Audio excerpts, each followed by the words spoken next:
Il est actuellement 5 heures du matin lorsque je fais cette vidéo. Je pense que ça se voit à ma tête. Je ne sais pas si vraiment je vais la poster. Si je la poste, c'est que vous m'entendez.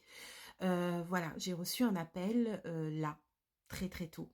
Donc des messages, j'entendais mon téléphone titit, titit et puis après un appel. Alors une ancienne élève que j'ai, épaulée pendant, 1 an, que j'ai aidée pour, ses modules. Donc qui m'a énormément touchée par, sa vie personnelle et sa force, sa détermination, sa motivation aussi de devenir, aide-soignant. Aujourd'hui, cette personne est hospitalisée.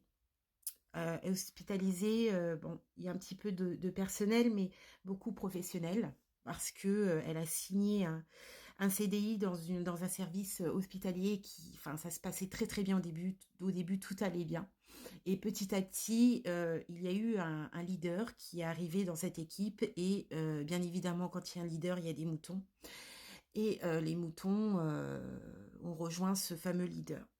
Donc ça, c'est pas important parce que partout il y a des leaders. Ce qui est important, dans cette histoire, c'est que, pendant pas mal de temps, en fait, la collègue a subi, des critiques, des rabaissements, du racisme, de la maltraitance, hein, verbale, physique. Elle s'est tue parce qu'elle venait d'être diplômée, jeune diplômée dans un service, parce qu'elle fait partie du nouveau référentiel et apparemment le nouveau référentiel ne vaut rien pour certains.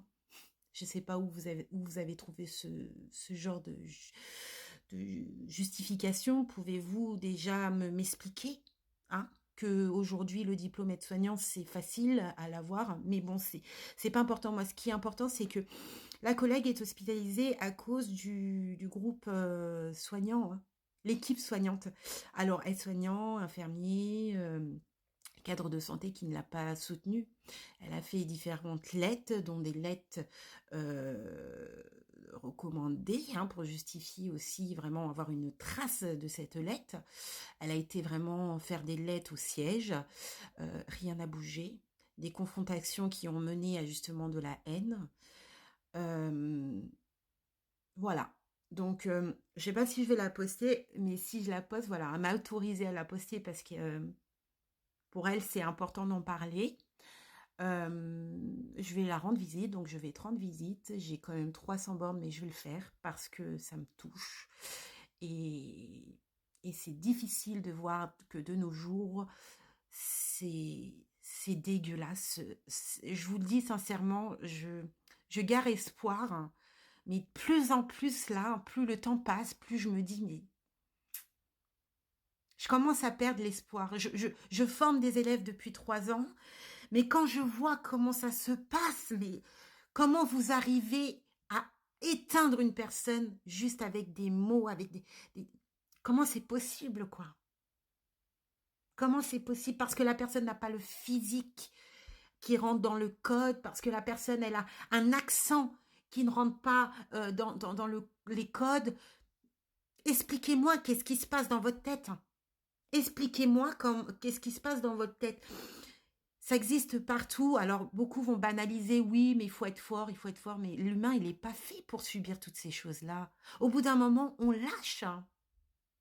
Je vais vous dire la vérité. Moi, j'ai lâché. J'ai lâché. J'ai fini à l'hôpital aussi. À cause de l'équipe, à cause de la surcharge de travail, à cause des cadres de santé qui n'écoutent pas, qui font semblant d'écouter, qu'ils écoutent, mais l'information, elle part, hein. N'écoute pas le monde soignant, ne prend pas soin de ses soignants. J'ai lâché, j'ai fini aussi à l'hôpital. J'ai failli mourir.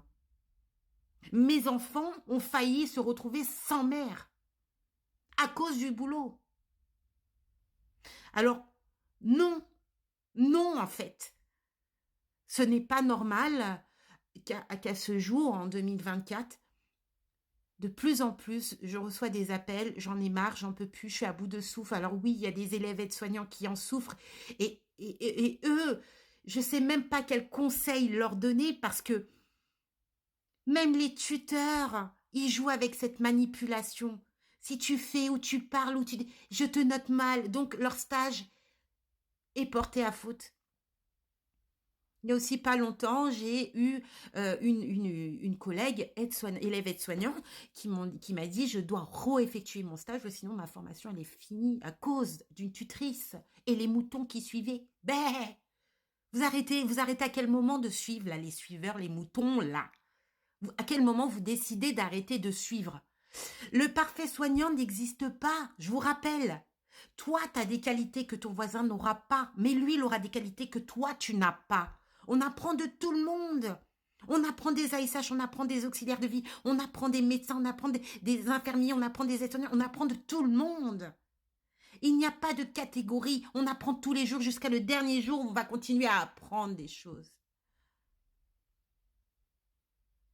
Tu dénigres la personne par son physique, par sa façon de parler. Donc tu en déduis que cette personne est bête, que cette personne ne réfléchit pas correctement, qu'elle n'est pas apte à prendre des décisions par elle-même.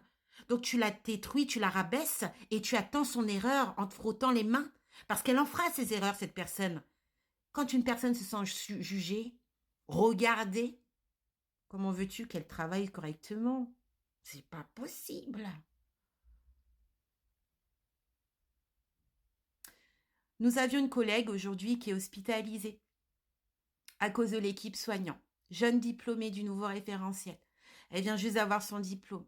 Elle a été affectée dans un service hospitalier. Au début, tout se passait bien et ensuite, ça s'est gâté. Elle a subi des moqueries, du racisme, de la maltraitance verbale et physique.